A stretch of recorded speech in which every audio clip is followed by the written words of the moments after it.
श्रद्धाशील बंधुओं एवं श्रद्धाशील बहन, चातुर्मास की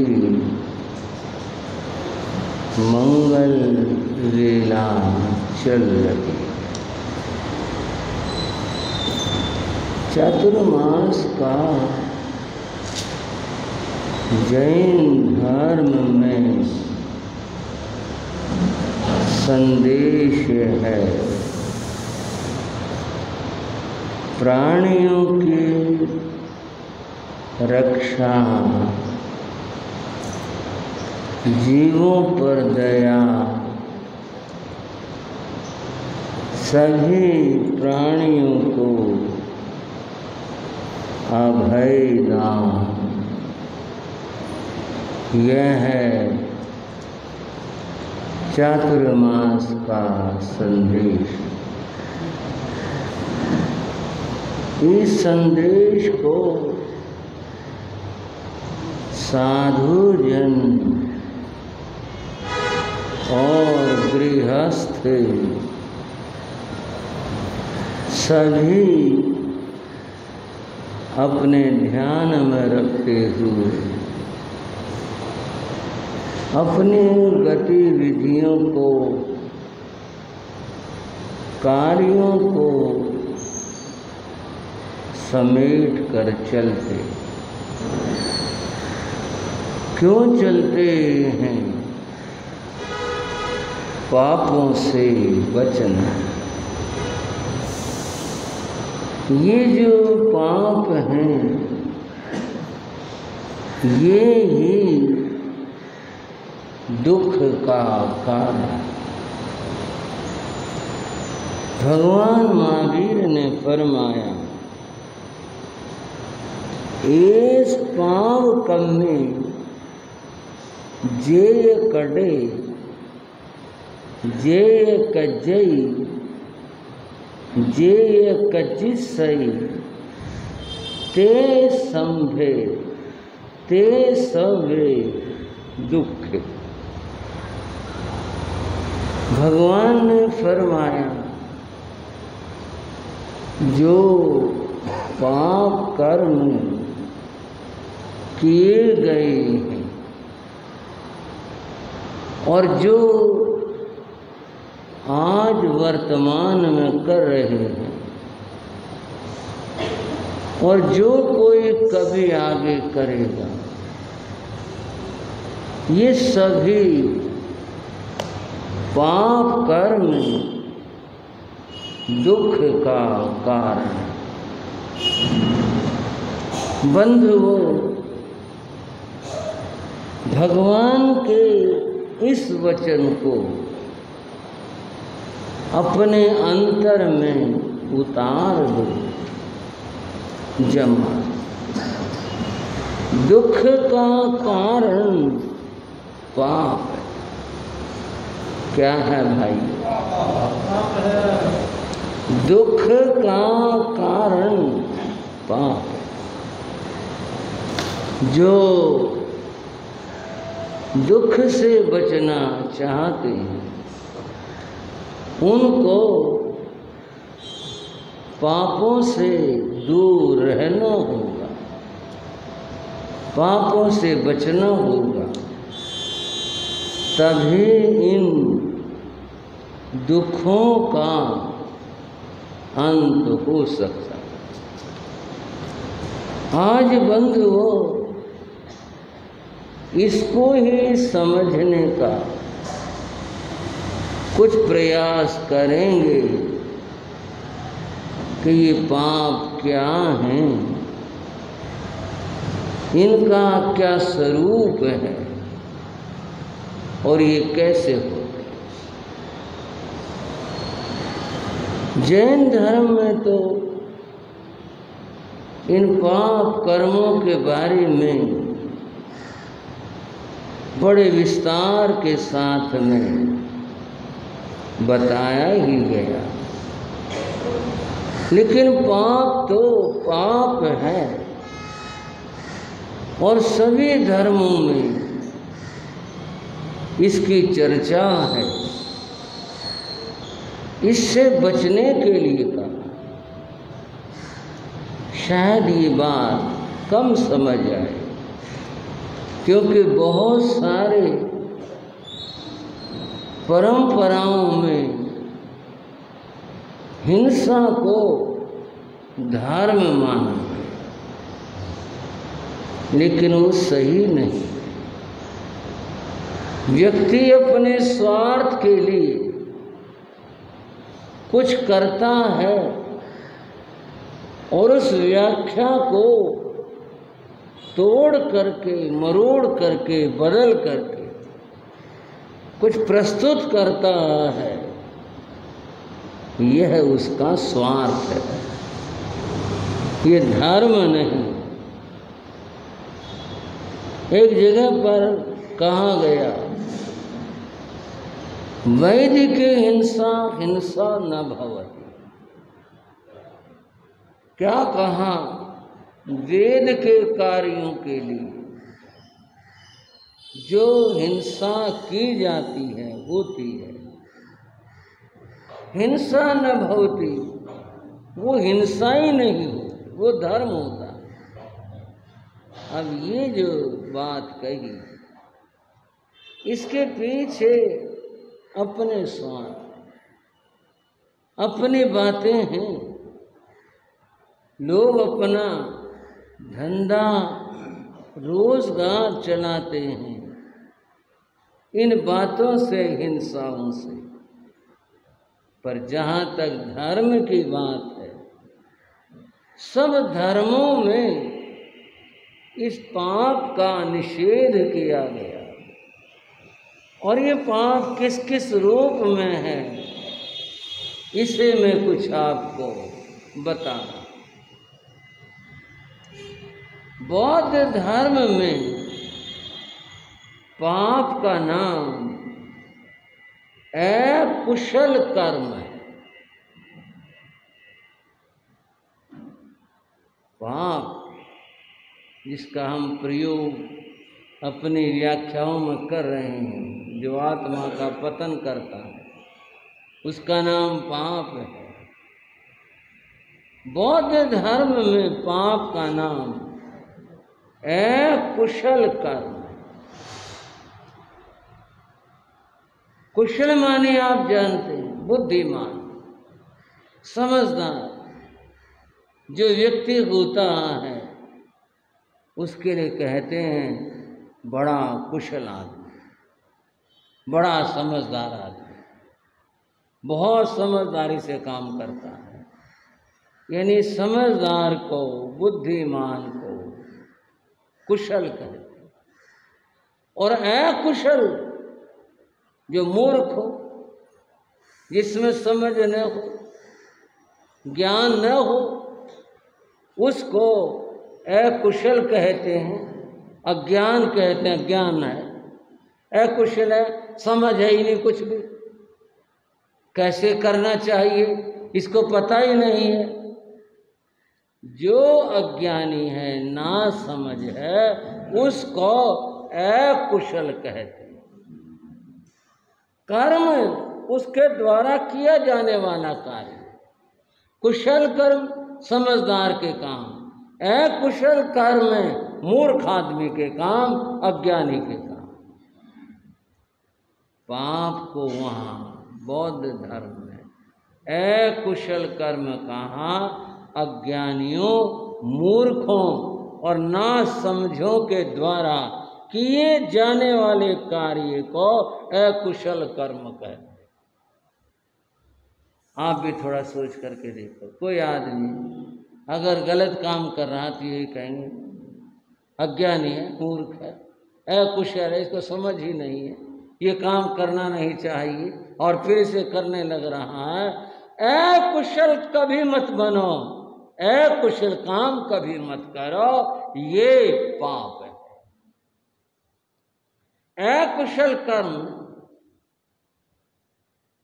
10 प्रकार के होते। और वे 3 तरह से किए जाते। वहीं से सुना रहा हूं, वहीं की व्याख्या कर रहा हूं। पहली बात बताई गई कायिक अकुशल कर्म, काया से होने वाले जो अकुशल कर्म पाप हैं उनको कायिक अकुशल कर्म कहते हैं। और वे क्या हैं? सबसे पहले कहा हिंसा। हिंसा काया से होती, आप कहोगे मन से भी होती। ये जैन धर्म की व्याख्या है, ये यहाँ बौद्ध धर्म की बात बता रहा हूं। वहाँ हिंसा को काया के द्वारा किया जाने वाला अकुशल कर्म यानी पाप बताया है। पहला कहा हिंसा, दूसरी बात बताई चोरी, काया से करता आदमी, चोरी भी करता है, और दुराचार ये भी काया से होता है। ये काया से होने वाले अकुशल कर्म पापक कर्म। वाचिक अकुशल कर्म, वचन से होने वाले अकुशल कर्म वो क्या हैं? वाचिक हैं, झूठ बोलना। क्या बताया? झूठ बोलना पाप है। झूठ बोलना यह अकुशल कर्म है, वाणी से होता है यह। अतएव वाचिक अकुशल कर्म में सबसे पहले कहाँ झूठ बोलना। दूसरा बताया चुगली करना, ये भी बड़ी खतरनाक होती है। चुगली लड़ाई करवा देती है, परिवारों को भिड़ा देती है, पड़ोसियों को भिड़ा देती है, भाइयों को भिड़ा देती है। चुगली बड़ा खतरनाक काम है। हालांकि लगता तो यह है कि इसमें तो कुछ ऐसा किया नहीं, लेकिन चुगली एक दूसरे के लगा करके अच्छे अच्छों का प्रेम खत्म हो जाता है और लोग किस तरह से लड़ पड़ते हैं। चुगली करना किसी की भी ये अकुशल कर्म पाप है। और बंधुओं कटु वचन, कड़वा बोल, इस कड़वा बोलने से भी बहुत पाप होते हैं। ये चुभ जाते हैं ये शब्द, और तीर की तरह से चुभ जाते हैं। आज की भाषा में कहें तो गोली की तरह लग जाते हैं, पुरानी भाषा में कहें तीर की तरह चुभ जाते हैं। इतने चुभ जाते हैं कि शायद तीर का, गोली का निशान कुछ दिनों के बाद, कुछ समय के बाद मिट जाए, लेकिन जो वचन है और वचन जो बोला गया है कटु वचन, वह तो सारी उम्र सालता रहता, दुख देता रहता, व्यक्ति भूल नहीं पाता है। और यहाँ तक आदमी का राजीनामा भी हो जाए, उसके बाद में कहीं न कहीं वो बात छिपी रहती है। चलो भाई ठीक है, बात पुरानी होगी, क्या दोना, बाकी यूं हुआ। व्यक्ति उसे भूलता नहीं है। कटु वचन बहुत भयंकर शस्त्र है जो आदमी को व्यथित कर देता है, तीर और गोली से भी ज्यादा प्रहार करता है। इसलिए बोलते समय इस बात का ख्याल और विचार रहना चाहिए कि मैं कोई ऐसा वचन तो नहीं बोल रहा जिससे कि दूसरे को पीड़ा हो और दूसरे को दुख पहुंचे, ऐसा तो नहीं मैं बोल रहा। ये वाचिक अकुशल कर्म है। और बंधुओं मानसिक, मन से होने वाले अकुशल कर्म, मानसिक अकुशल कर्म क्या है? उसमें सबसे पहले लोभ बताया। लोभ जो है ये व्यक्ति के मन में रहता है। चोरी बाद में करेगा आदमी, पहले मन में लोभ का स्थान बनता है, उदय होता है। पहले व्यक्ति के भीतर लोभ जीवित होता है, तो पहला मानसिक अकुशल कर्म है लोभ। कुछ देखा, कुछ भी था वह जो देखा, उसके प्रति मन के अंदर लोभ पैदा हो। ये तो लेना चाहिए, इसे मैं ले लूं, इसे मैं प्राप्त कर लूं, किसी तरह से ले लूं। फिर तो पापों की श्रृंखला शुरू हो जाती। उसके लिए वो झूठ बोलता है, उसके लिए धोखा देता है, चोरी करता है, क्या करता है, आगे की बात है। पहली बात ये लोभ इस मन में पैदा होता है, विचार आता है कि मैं इसे प्राप्त कर लूं, तो पहला मानसिक अकुशल कर्म लोभ। और बंधुओं, दूसरा जो मानसिक अकुशल कर्म बताया, वो बताया ईर्ष्या। क्या भाइयों, बाहर तो कुछ दिखाई नहीं देती, लगता भी नहीं ये कुछ कर रहा है। कोई ढेला फेंके तो पता चल जाए ढेला फेंका है, इसने ये शब्द बोला, इसने ये किया, उसका तो फिर भी पता चल जाए। ये तो एक ऐसी चीज है जिसका नाम ईर्ष्या है। ईर्ष्या जो पाप है, ईर्ष्या जो अकुशल कर्म है, यह व्यक्ति के मन में भीतर में रहे। दूसरे को देखकर, उसके उन्नति और प्रगति को देख करके, दूसरे की चीज को देख करके, दूसरे की सफलता को देख करके एक भाव पैदा होता है, इसे क्यों मिला, इसे क्यों प्राप्त हो गया, ये मुझे नहीं मिला। व्यक्ति सोचता है इसे नहीं मिलना चाहिए था। यह जो दूसरे के लिए भाव आया, इस तरह का ये ईर्ष्या भाव है, जो दूसरे को गिराना चाहता है, बुरा चाहता है, उसको देखना नहीं चाहता है, ईर्ष्या। ये ईर्ष्या बड़े बड़े पाप करवा देती। ईर्ष्या में आकर के व्यक्ति पता नहीं क्या से क्या कर देता है और कितना अनर्थ कर देता है, कितना पाप बरपा देता है इस ईर्ष्या के कारण से। बंधुओं, इसको आप छोटी मोटी चीज ने समझा। अगर कभी ये अंकुर कहीं फूट आए मन के अंदर ईर्ष्या का, इसको हटा देना चाहिए। किसी भी व्यक्ति से ईर्ष्या नहीं करनी चाहिए। ईर्ष्या पाप है और बुराई है, ईर्ष्या नहीं करनी चाहिए। एक और कहा, अहित चिंतन, ये मन से ही होता। दूसरों का बुरा सोचना, अहित चिंतन, यह है मानसिक अकुशल कर्म। कुछ लोग दूसरों का बुरा सोचते रहते, सोचते उनके मन में बुराइयां ही आती रहती। दूसरों का, इनका नाश हो जाए, इनका बुरा हो जाए, ये खत्म हो जाए, ये ऐसे हो जाए, इस तरह से विचार करते रहते। और क्या बात बताऊं आपको, कुछ थोड़ा सा लगेगा, अजीब सा तो लगेगा। बहुत सारे माला ही अहित चिंतन के फेरते हैं। पढ़ेंगे तो नमोकार मंत्र, पढ़ेंगे तो शायद और किसी धर्म का मैं क्यों नाम लो, पढ़ेंगे तो अपने धर्म का मंत्र लेंगे, भगवान का नाम लेंगे, परमात्मा का नाम, और मन के अंदर क्या होगा, इन मेरे दुश्मनों का नाश हो जाए, उनका नाश हो जाए। ये सब क्या है, अहित चिंतन है। और धर्म करते हुए भी और फिर अहित चिंतन कर रहे। होना तो सब जीवों के प्रति ये चाहिए कि सब सुखी रहें, सब आनंद से रहें, सबका भला हो, सबका अच्छा हो, सोचना तो ये चाहिए। और बहुत लोग हैं जो अहित चिंतन करते हैं, धर्म करते हुए, परमात्मा का नाम लेते हुए, मंत्र जाप करते हुए, और तब भी वो ये सोचते हैं अगर मेरी इसका फल होना उनका विनाश हो जाए, मेरी माला का फल हो तो उनका ये हो जाए, बुरा हो जाए। वैसे यूं कहते हैं बंधुओं,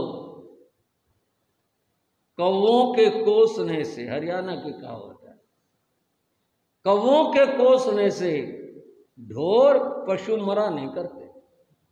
कौवे कितने काए काए कर ले किसी को देख करके कि मर जाए तो फिर उनका काम बने, लेकिन उनके कोसने से, उनके सोचने से, उनके काए काए करने से कोई पशु नहीं मरा करता।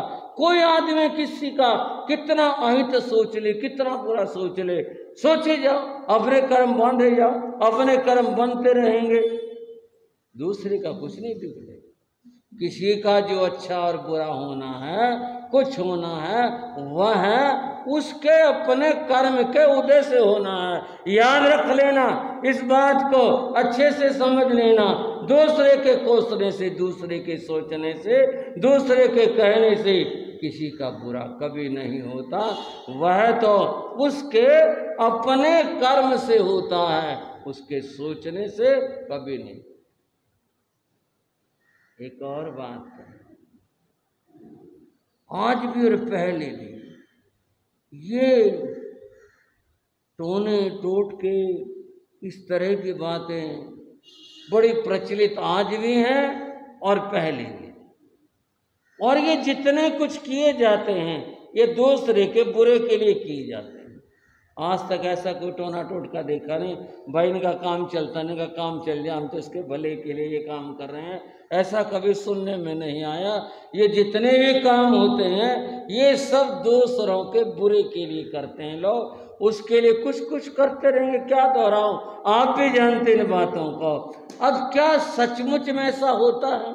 क्या ये हो सकता है किसी के इस तरह के सोचने से, ऐसा करने से, यूं कर दिया उनका बुरा हो जाए? क्या ये संभव है? बंधुओं, कभी कभी आप समझ लो, एक कहते ताले को चाबी लग जाना, चाबी तो कहीं और की थी, बाई चांस लग गई, उसके कर्म का उदय था, उसने कुछ ऐसा किया और वो ये समझ बैठता मेरे करने से ये हो गया। सिद्धांत क्या है? सिद्धांत को समझ लो, किसी के करने से कुछ नहीं, ये सिद्धांत है।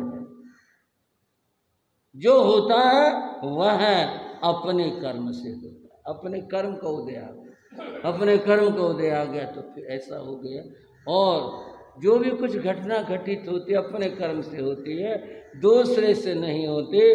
अहित चिंतन कभी मत करो, किसी का बुरा मत सोचो, किसी के लिए बुरा चिंतन मत करो। हो सकता हो, कर सकते हो, तुम्हारा विचार आ सकता हो, हमेशा अच्छा सोचो, भला सोचो, दूसरे का भला सोचोगे, अच्छा सोचोगे, तुम्हारा भला होगा। अब क्यों होगा?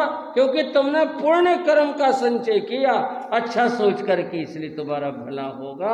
और बुरा सोचेंगे, बुरा चिंतन करेंगे, उसका तो फल बंद हो, बुरा होगा, ठीक नहीं। इस मानसिक अकुशल कर्म यानी पाप कर्म का एक और रूप है जिसको मिथ्यात्व कहते हैं। क्या कहते हैं? ये मिथ्यात्व अकुशल कर्म है। मिथ्या दर्शन शल्य, जैन धर्म की अगर भाषा में कहूँ, 18 पापों में से सबसे अंतिम जो पाप है वह है मिथ्या दर्शन और आगे ये पाप। वैसे तो चीजें तौली नहीं जाती, कोई कहीं इसको तौल करके बताओ, तौली नहीं जाती। ये तो विचार और चिंतन है। लेकिन एक विचार ये भी है, 18 पापों में ये जो मिथ्या दर्शन शल है ये सबसे बड़ा पाप है। आप कहोगे हिंसा बड़ा पाप है, हिंसा बड़ा पाप तो है, पर हिंसा करता कौन है? मिथ्यात्व करता है। जिसके भीतर में मिथ्यात्व होगा, मिथ्या दर्शन शल्य जिसमें होगा, मिथ्यात्व जहाँ रहेगा वो करेगा हिंसा। और मिथ्यात्व अगर न हो, व्यक्ति हिंसा नहीं करेगा। 18 पापों में मिथ्यात्व सबसे भयंकर दुष्कर्म है। यह है अतएव जो भी कुछ विचार और चिंतन बने उसको बड़ा संशोधित करके ग्रहण करना चाहिए। अन्यथा मिथ्यात्व अगर ग्रहण कर बैठे तो सारा जीवन पापों से भर जाएगा, सारा जीवन दूषित हो जाएगा। तो बंधुओं, ये अकुशल कर्म बताए बौद्ध धर्म के अंदर और जैन धर्म के अंदर 18 पाप बताए। 18 पापों की व्याख्या तो यथा समय करूँगा, आज तो करूँगा तो मूल बात रह जाएगी। इतना मैंने बताया कि मन से, वचन से और काया से किसी भी तरह से अगर कोई पाप होता है, वो सारे पाप हैं, उनका बंद होता है। और फिर समय आने पर, जो भगवान का वचन मैंने अभी बताया था, एस पाप कम में जे ये कटे, यह जो पाप कर्म पहले कभी किसी जन्म में किया, जे ये कज्जई, और जो अब आज किया जा रहा है, जे ये कज्जी से और कोई आगे करेगा, ये तीनों ही तरह के जो पाप हैं, ते सव्वे दुख है, ये सारे के सारे दुख देने वाले होते हैं, कष्ट देने वाले होते हैं। अतएव पाप कर्मों से बचना चाहिए, दूर रहना चाहिए। अगर दुखों से बचना है तो बंधुओं पाप से दूर रहो। इस पाप कर्म को समझने के लिए कुछ बातें आज और बताना चाहूँ। बंधुओं, कल भी मैंने ये बात कही थी, आज भी कह रहा हूं, ये जो पाप कर्म है, इनको व्यक्ति अपने चिंतन से बढ़ा भी लेता है और अपने चिंतन से इन्हें घटा भी लेता। कैसे बढ़ा और घटा लेता? जब कोई दुष्कर्म और पाप करके आदमी खुशी मनाता है, प्रसन्नता अनुभव करता है, तो वह अपने पाप कर्मों को बढ़ा रहा है। और यदि कुछ हो गया, गलती से हो गया, जाने में हो गया, अथवा स्वार्थ से, अज्ञान से, जानबूझकर भी हो गया, लेकिन बाद में बुद्धि आई, समझ आई, तो फिर मन में पश्चाताप आया और पश्चाताप करने लगे, तो फिर ये घट भी जाते। आप कहोगे बढ़ना और घटना ये किस तरह से है? ये तो बात हो गई, बढ़ भी गए और घट भी गए, ऐसा होता है। कैसे होता है? जो तो निकाचित कर्म है। कौन से कर्म भाइयों? अब जरा मेरे साथ चलो चिंतन में। जो निकाचित कर्म है जिसकी व्याख्या की थी, वे तो जो जितने हैं उतने ही रहते, न वो घटते हैं और न वो बढ़ते। जो निधत कर्म होते हैं, इनकी बात ऐसी होती है कि ये कितना भी फैला लो आदमी, कितना भी बढ़ा लो, बढ़ जाते हैं। और आदमी पश्चाताप के ऊपर आ जाए, आदमी आत्मशोधन के ऊपर आ जाए, तो ये पाप धुलने भी शुरू हो जाते हैं और घटने भी शुरू हो जाते हैं। कर्म ग्रंथ में इस घटने और बढ़ने को लेकर के एक उदाहरण दिया। एक आदमी कहीं से नीम का रस प्राप्त करता है, कहीं से जैसे भी था, नीम का रस उसने प्राप्त किया। अब नीम एक कटु वृक्ष है, उसका रस भी कटु होता, कड़वा होता। उसके पास में वह नीम का कटु रस है, उसको बढ़ाया भी जा सकता है, घटाया भी जा सकता है। कैसे बढ़ाया जा सकता है? वह कटु है, वो कदाचित कल्पना करते हैं वह पीना पड़े, भाई बहुत कड़वा लगेगा, बड़ा मुश्किल है पीना तो, और औषधि आदि के रूप में कहीं मान लो उसकी अपेक्षा है पीने की, क्या किया जाए? तो लोग क्या करते हैं, उसमें कुछ पानी और मिला दिया। जब पानी और मिला दिया उसके अंदर, तो पूर्वापेक्षा कटुता, हाँ जी। और एक व्यक्ति ने नीम के रस को लिया, लेकर के उसने अग्नि पर चढ़ा दिया। अगर वो सेर भरता था, आधा सेर रख लिया उसको, उसके बाद फिर क्या होगा? फिर तो बढ़ जाएगा और ज्यादा हो जाएगा। जो ये उसमें पानी मिलाना था, ये पश्चाताप, वो बहुत गलत हुआ, मैंने बुरा किया, मैं उसके लिए क्षमा मांगता हूँ। इससे उसकी कटुता कम हो जाती है, और कटुता कम होगी, उसका जो फल है वो भी कम होगा, वो जो उसने दुख देना है वो कम होगा। और यदि उसकी प्रशंसाएं करने लग गए। तो उसको फिर जैसे नीम के उस रस को अग्नि पर चढ़ा करके उसने वजन तो घटा लिया परंतु कटुता बढ़ा ली। इसी तरह से उसने उस पाप कर्म की और वृद्धि कर ली, और वृद्धि करते करते ये कहाँ तक पहुंच जाती है बात। जैन कथाओं में बड़ी प्रसिद्ध एक कथा आपके सामने प्रस्तुत है। बंधुओं, स्कंदक नाम का एक राजकुमार, उसने अपने पिछले जन्म में एक कर्म किया था। और कर्म क्या किया था? वह कहीं से उसको खरबूजा मिला। ठीक है, सहज है, गृहस्थ तो वनस्पतियों का प्रयोग करते ही, चाहे कुछ भी है, कोई खास बात ऐसी नहीं। खरबूजा उसे मिला, कोई भेंट में दे गया या खरीद करके लाया, वह उसके सामने रखा था। ये बुद्धि, सद्बुद्धि, दुर्बुद्धि पता नहीं क्या हो जाती है। क्या विचार आया उसके मन के अंदर, देखें कुछ कलाकारी करें। और क्या कलाकारी उसने करी? वह चाकू लाया और ला करके खरबूजे को उसने छीलना शुरू किया। एक तो सहज रूप से जैसा लोग करते हैं कि कभी छील के बहुत सारे फल खाए जाते हैं, एक तो ऐसे होता है सहज रूप से, कभी ख्याल भी नहीं आता किसी बात का, परंतु उसके मन में तो बड़ा ख्याल था। उसने इस कुशलता से अपना चाकू चलाया, ऐसे उसने कुशलता करे, कहीं से भी उसने गोल जो घुमाया छिलका टूटने नहीं दिया, कुशलता से। और उसने पूरा चाकू यूं उस पर घुमा दिया, और हुआ यह है कि खरबूजे का छिलका कहीं से भी टूटा नहीं। अंदर से जो गिरी का भाग था वो अलग हो गया, निकल गया, निकाल लिया। उसने उस सारे छिलके को तरतीब दी और उसको ऐसे ही थोड़ा सा जमा करके ऐसे रख दिया कि देखने पर ये लगे कि साबुत खरबूजा रखा।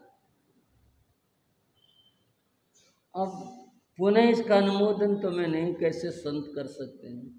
जो गृहस्थ आचार है उसकी बात बता रहा हूँ। दुनिया फल छीलती है, खाती है, गृहस्थी हैं, उनको सबको तो त्याग नहीं होता।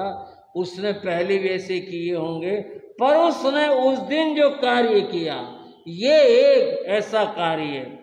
उस खरबूजे को उसने छिलके को तरतीब दे करके रख दिया। देखने पर वो लग रहा था खरबूजा रखा है। उसने पहले तो अपने परिवारजनों को बुलाया और बुला करके कहा, भाई एक बात बताना। जो भी था घर का सदस्य बोले, क्या बात बताना? बोले ये बताओ, ये जो सामने खरबूजा रखा है, इस खरबूजे के अंदर गूदा है या नहीं, और बीज है या नहीं? क्या बात कर रहा है तू? ये कोई बात हुई? जब खरबूजा है तो क्यों नहीं होंगे इसके अंदर? बोले भाई ठीक से बताओ, देख के बताओ, सोच के बताओ, इसके अंदर गूदा है या नहीं है, बीज है या नहीं है? बीज है होंगे भाई, क्यों नहीं होंगे? जब वो सबको उसने अच्छे से कह दिया और अच्छे से उससे हाँ भरवा ले, फिर कहता देखो, और उसने ऊपर से इसको पकड़ा और यूं कर दिया। अब तो सारी तह खुल गई उसकी। तह खुलते हुए एक लंबा सा छिलका ऐसे बन गया। और ये कैसे हुआ, ये कैसे हुआ? यही तो मेरी कला है। और बात क्या थी, यही तो मैं दिखाना चाहता था, मैं कितना बड़ा कलाकार हूं। भाइयों, ये अहंकार बड़े खतरनाक हो जाते हैं। यही तो बात थी मेरी कला की, यही तो बात। देखा आज तक कभी तुमने? नहीं देखा, ऐसा नहीं देखा। तुमने कमाल कर दिया, गजब कर दिया। और खुशी होती। पड़ोसियों को लाया, लगाओ तुम्हारे को एक चीज दिखाता हूँ। दिखाओगे? क्या दिखाओगे? मैं एक ऐसा खरबूजा लाया हूँ कि उसके अंदर बीजी नहीं है। भाई ये कैसे कैसे? आओ दिखाता हूँ। वो खरबूजा फिर उसने रख दिया तरतीब से, और फिर पड़ोसियों से कहा देखो भाई ये है वो खरबूजा। बोले यार क्यों झूठ बोल रहे हो, ये कभी हो सकता है, इसमें सारी चीज होंगे। वो यही कहते और फिर उसने वही तमाशा किया। लोग बड़े हैरान होते। उसने तो ये सारा दिन लगा दिया इस काम के ऊपर, व्यक्ति व्यक्ति को यही दिखाया, देखो भाई मेरी कला, देखो भाई मेरी बुद्धिमत्ता। और जो भी देखता वो दाद देता, अरे वाह भाई वो कमाल करते हो, ऐसा तो कोई भी नहीं कर सकता जैसा कि तुमने ये कर दिया, हाथ धो गए, कितनी तुम्हारी कलाकारी है। अपने प्रशंसाओं को सुन करके प्रसन्न हो। बंधुओं, पुनः समझाने के लिए कहता हूं, ये फलों का प्रयोग करना, छीलना गृहस्थों का आम काम करते हैं, लेकिन ऐसा नहीं करते जो उसने किया, ऐसा कोई भी नहीं करता। लेकिन उसने तो अपनी ऐसी कलाकारी, ऐसी बुद्धिमत्ता उसने उसके साथ जोड़े और दिखाए और कहा, बंधुओं उसने कर्म बांधा जो एक दैनिक क्रम था उसके अंतर्गत, लेकिन ये खुशी दिखा करके, ये प्रसन्नता दिखाकर, अपनी बुद्धिमत्ता दिखाकर, अपनी अकल का प्रदर्शन करके उस कर्म को उसने इतना प्रगाढ़ बना लिया, इतना प्रगाढ़ बना लिया, ऐसा बना लिया जिसकी मैं बात कर रहा था कि वो जो कटु रस था उसको अग्नि के ऊपर चढ़ा करके, आधा करके, उसके जो कटुता थी उसको कई गुना और कई गुना बना दिया। इस सुनने का सार क्या है जो आप सुन रहे हैं मेरे भाई और बहनें? बस यही है कि ऐसे प्रशंसाओं से दूर रहो, ऐसे चिंतन से दूर रहो, सहज बन करके रहो। उसने जो कार्य किया वो कार्य ठीक नहीं, कर्म बंध गया। बंधने के बाद में आगे वह जब राजकुमार बना एक जन्म में, उसका नाम स्कंदक रखा गया और वह स्कंदक बड़ा हो गया, उसको वैराग्य लगा और वो साधु बन गया। स्कंदक राजकुमार मुनि हो गया, स्कंदक मुनि बन। बंधुओं, बड़े विचित्र और अद्भुत कथा। उसकी एक बहन थी, बहन का विवाह हो गया था। राजकुमार स्कंदक ने दीक्षा ले ली और वह साधु आचार का पालन करते हुए जहां तहां विचरण करने लगे। एक बार स्कंदक मुनि घूमते विचरते अपनी बहन की राजधानी में चले, वहां चले गए।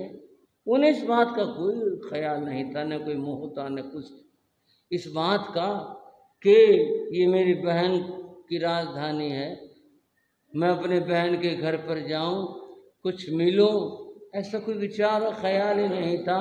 वे भिक्षा के लिए निकले और सहज भाव से जा रहे। उनका गुजरना राजमहल के नीचे से हुआ। संयोग उस समय राजा और रानी महल का जो गवाक्ष था, छज्जा था, उसमें खड़े थे और वे बाजार में आते जाते लोगों को देख रहे थे। रानी ने स्कंदक मुनि को देखा तो पहचान नहीं सकी कि ये मेरा भाई है, पहचान नहीं सकी। बस देखा, देखने से भाई की याद आ गई, मेरा भाई था और वह जैन साधु बन गया। भाई की याद आने पर उसको आंसू आ और वो रोक नहीं सकी। राजा ने देखा रानी रो रही है। क्या बात है रानी, क्या हुआ, क्यों रो रही हो? उसने बताया, ये जो अभी अभी व्यक्ति गुजरा था साधु, ऐसे हमारी राजधानी में हमारे घर जब मैं थी वहां भी आई थी। मेरा भाई इनके पास में गया था और फिर उसका मन बदल गया, वो साधु बन गया। उसने एक और शब्द कह दिया, इन साधुओं ने उसको बहका लिया। ये शब्द कहते, ये इतने खराब होते हैं, ये ऐसा कर देते हैं किसी को बहका ले, और फिर उनके घर का क्या हाल हो इस बात का कोई विचार नहीं। राजा क्रुद्ध हुआ और क्रुद्ध होकर उसने सेवक का आदेश दिया, जाओ राक्षसों को बुला कर लाओ। बंधुओं, ऐसा काम करने वाले राक्षस ही तो होते। मुनि को पकड़ लिया गया और उसे भी वन में ले गए। राजा का आदेश था इसके खाल उतार। राजा का आदेश था ऐसा काम करने वालों को इसके खाल उतार। वे जंगल में ले गए। उन लोगों ने मुनि को बताया कि ये राजा के आपके लिए, हमने आपके खाल उतार दी। अच्छा, राजा क्या है? हाँ जी, राजा क्या। मुनि बोले, मुझे थोड़ा सा समय दोगे? बहुत थोड़ा सा। बोले हाँ, जिसको याद करना याद कर लो। मुनि बैठे, ध्यान में बैठे। मुनि ने अपनी आलोचना करी। आलोचना करने के बाद में संथारा ग्रहण कर लिया। संथारा ग्रहण करने के बाद बोले, अब जो तुम्हारी इच्छा वो कर सकते। और एक बात और कहेंगे, जैसे तुम्हें सुविधा हो वैसा मुझे बता देना। इधर करवट लेनी हो तो मैं इधर ले लूँगा, इधर लेनी हो तो इधर ले लूँगा। जैसा तुम्हें करना हो वैसा मुझे बता दे। वे बड़े हैरान हुए इस बात से कि लोग तो मृत्यु दंड पर रोते हैं, हाथ जोड़ते हैं, मुझे छोड़ दो, बचा दो, किसी तरह से मैं निकल जाऊं, भाग जाऊं, तुम ऐसा कर दो, तुम धन दे लो, तुम ऐसा कर लो। लोग ऐसा करते हैं। ये क्या? ये तो बड़ा विचित्र आदमी है। न ये रोया न ये डरा और कह रहा है जैसे तुम्हें करना हो कर लो। वो बोले आपके खाल उतारे। बोले कुछ भी करो, अब ये शरीर इसको मैंने विसर्जित कर दिया, इसको मैंने छोड़ दिया, मेरा इसके प्रति मोह नहीं रहा है। बंधुओं, मुनि लेट जाते हैं और उन लोगों ने वही काम जो करना था राजाज्ञा से, उस काम को करते हैं। उस कार्य को करते हुए उनकी मृत्यु हुई और वे परम गति को प्राप्त होते हैं। बंधुओं, ये इतना बड़ा परिचय, इतना बड़ा कष्ट मृत्यु का, और वो भी इतने भयंकर तरीके से उन्हें भोगना पड़ा। ये किस कर्म का भोग था और ये कर्म कौन सा था और कहां से आया था? आप समझ गए होंगे। बंधुओं, क्या वो बात थी, लेकिन उस बात को अपने बुद्धिमत्ता बता बता करके उन्होंने उसको कितना कटु बना लिया, निकाचित कर्म में बदल लिया और इस रूप में उन्हें भोगना पड़ा। पाप कर्म करके कभी खुशी नहीं मनानी चाहिए, दुख मानना चाहिए। पहली बात, पाप कर्म से बचो। दूसरी बात यह है, हो गया उसके लिए पश्चाताप करो और प्रायश्चित करो, आलोचना करो, जिससे कि वो धुल सके, मिट सके। और अगर कहीं खुशी मना ले तो कितना भयंकर फल होगा।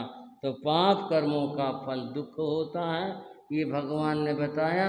पहले किए, वर्तमान में किए, कोई करेगा उसका फल यही होगा। अतएव पाप कर्मों से बचना है और बच करके रहना है, तथा अगर हो जाए जीवन में उसका पश्चाताप करना है।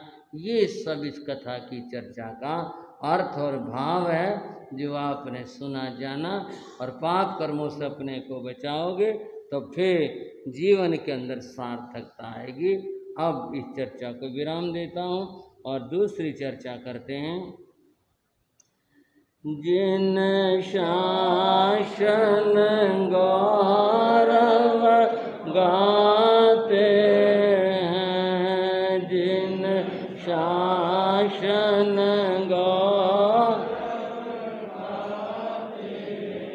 निज जीवन सफल बनाते हैं, निज जीवन सफल बनाते हैं, जिन शासन गौरव गाते हैं, जिन शासन गौरव कोषागण का घर वर्षा वास, कोषागण का घर वर्षा वास, बन अचल हिमालय ब्रह्म सुवास, बन अचल हिमालय ब्रह्म सुवास, उसको भी बोध कराते हैं, उसको भी बोध कराते हैं, जिन शासन गौरव गाते हैं, जिन शासन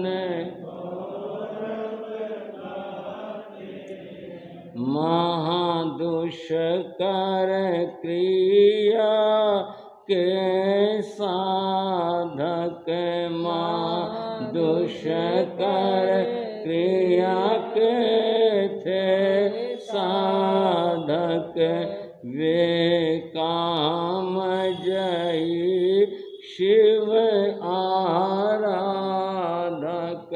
वे काम जय शिव आराधक, आचार्य खुद चल आते हैं, आचार्य खुद चल आते हैं, जिन शासन गौरव गाते हैं, जिन शासन गौरव। आप नहीं, आचार्य संभूत विजय के 3 शिष्यों की कथा सुन। शिष्य तो उनके बहुत सारे थे, परंतु इस कथा में जो जिक्र है वह चौथे शिष्य स्थूल भद्र का जिक्र है। भद्र शब्द संस्कृत भाषा में अच्छे के लिए, भले के लिए आता है, कल्याणकारी के लिए आता है, और कोश में भद्र शब्द का अर्थ विष्णु भी होता है। स्थूल शब्द बड़े को कहते हैं, ये बड़े के अर्थ में भी आता है, मोटे के अर्थ में भी आता है, और महान के अर्थ में भी आता है। यहाँ महान के अर्थ में स्थूल भद्र महान कल्याणकारी, इस शब्द का अर्थ बना स्थूल भद्र का महान कल्याणकारी। अब महान कल्याणकारी इसको आप ऐसे समझ सकते हैं कि जब जैन धर्म में मंगलाचरण करते तो उस समय कहते हैं मंगलम भगवान वीर।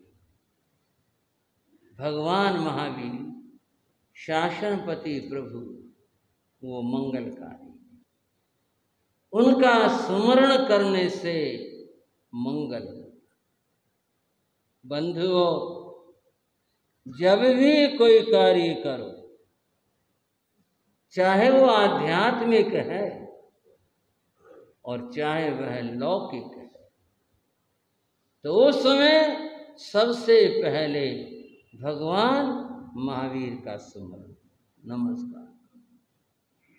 शायद कोई भाई पूछना चाहे, हम नमोकार पढ़ते हैं, बिल्कुल ठीक बात है। नमोकार मंत्र में महावीर है, महावीर में नमोकार मंत्र है, इसमें कोई भेद नहीं। लेकिन महावीर को हम एक व्यक्ति के रूप में अच्छे से समझ पाते हैं। नमोकार की महिमा तो अपनी है, अनंत है।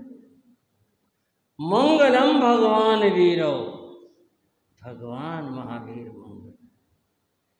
मंगलम गौतम प्रभु, और गौतम स्वामी मंगल। उनका नाम इतना मंगल है, समझाने के लिए बता रहा हूं।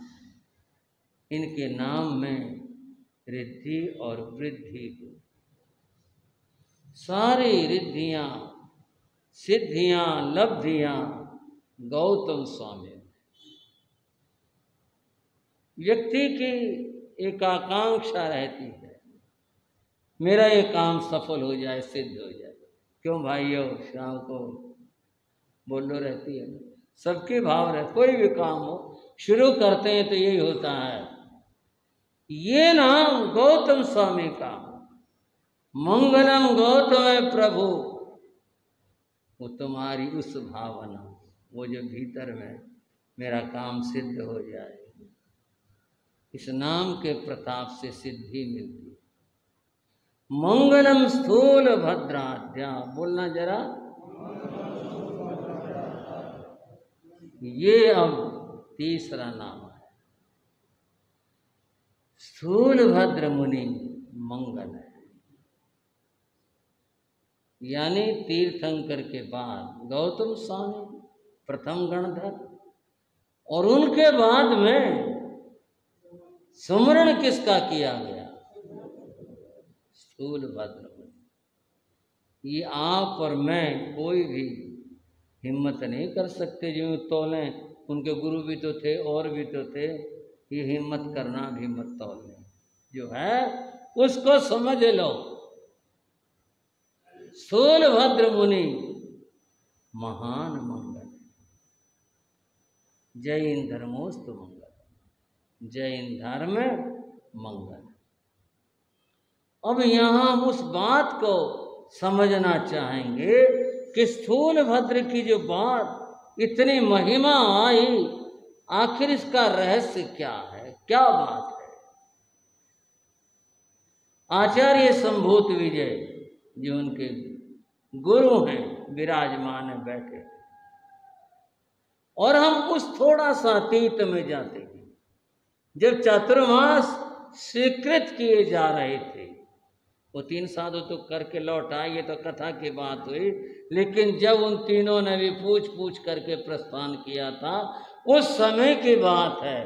3 साधु आज्ञा लेकर जा चुके, चौथे मुनि उठ करके आए, उनका नाम स्थूल भद्र मुनि।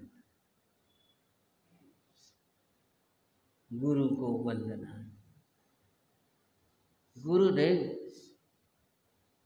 चातुर्मास काल समीप आ रहा,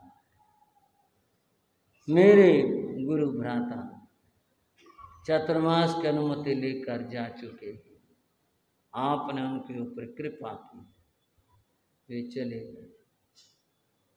गुरुदेव,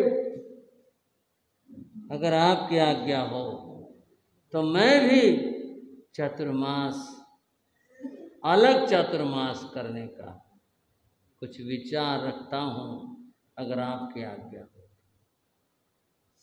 कहाँ पर? गुरुदेव, जब मैं आपके चरणों में आया,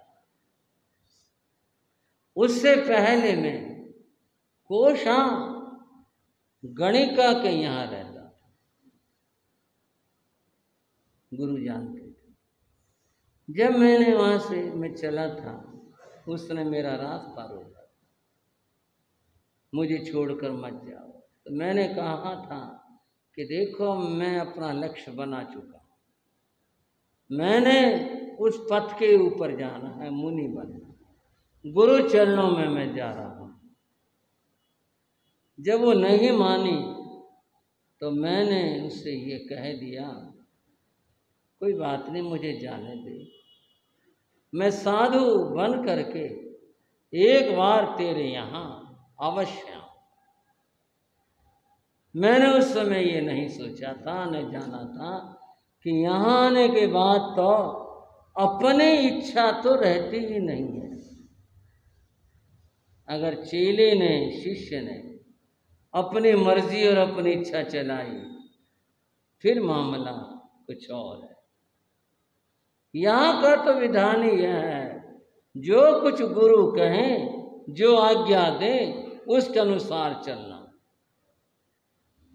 और मैं जान पाया कि मैं वहाँ वचन दे आया और यहाँ मैं जान रहा हूँ बिना गुरु की आज्ञा के तो यहाँ कुछ किया ही नहीं जा सकता। अगर आपकी आज्ञा हो तो मैं उस वचन को पूरा कराऊं। स्थूलभद्र, तुमने जो स्थिति बताई वो मैंने समझ ली, लेकिन अपने आप को तौल लेना। हाँ गुरुदेव, मैंने अपने आप को तौल लिया, विचार कर लिया। अगर तुमने अपने को तौल लिया है तो ठीक, जा सकते हो। गुरु ने सहज रूप से, सहज भाव से आज्ञा प्रदान कर और वे गुरु वंदन कर आशीर्वाद लेकर स्थूलभद्र मुनि पाटलिपुत्र की ओर प्रस्थित हो गई, चले। ये क्या बात हुई भाई? साधु भी कहने लगे ये कौन सा चतुर्मास का स्थान हुआ कि वहां कोशा के यहाँ चतुर्मास करेंगे। तीन की बात तो समझ आई भाई, इतना कठोर तप करना बड़ा मुश्किल है, पर ये इसने गृहस्थ वाली बात कि वहां जाए वहां चतुर्मास करिया, क्या पता। गुरु जाने चेला जाने, गुरु ने दे दिया क्या, देखो भाई वापिस आएगा कि नहीं आएगा क्या पता है। वहां जाकर के साधु लोग भी आखिर आदमी होते हैं ना, यहाँ भी कुछ न कुछ बात हो जाती है। साधु में बात की।